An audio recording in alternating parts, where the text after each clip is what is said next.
అందుకే ఇవాళ మీకు అందరికీ మనం అందరం కలిసిమెలిసి ప్రభుత్వాన్ని తెచ్చుకుందాం, 10 ఏళ్ళు కష్టపడి కాపాడుకుందాం, మన ప్రాంతాన్ని అభివృద్ధి చేసుకుందాం. మన మా పిల్లలు కూడా పరీక్షలు కొందరు వాయిదేరు, కొందరు ముందు కోరి, కొందరు వెనుక కోరు అంటారు.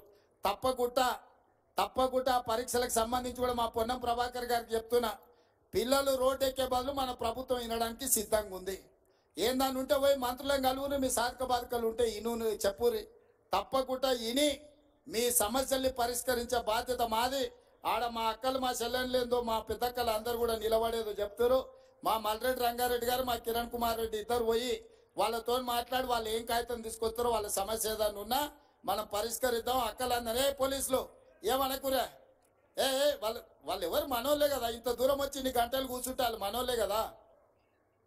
మాట్లాడితే తల్లి మీ దగ్గరికి ఎమ్మెల్యేని ఎంపీని పంపిస్తే మీరు ఏం చెప్తారో ఇని నేను చేస్తా. ఉండరు తల్లి, ఉండరు. వాళ్ళు పాపం వాళ్ళు పోయిన ప్రభుత్వం లాగా అనుకుంటారు, ఎవరు లేతే వాళ్ళని పోలీసులతో కొట్టిస్తారు అనుకుంటారు. అట్లేం లేదు. మీరు అందరు మనోళ్ళు.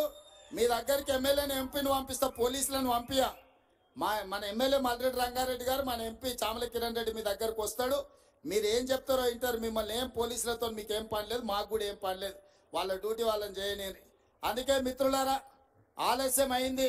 మరొక్కసారి ఈ కార్యక్రమాన్ని ఏర్పాటు చేసిన అందరికీ మనస్ఫూర్తిగా అభినందనలు తెలియజేస్తూ మీ అందరి దగ్గర సెలవు తీసుకుంటున్నాను.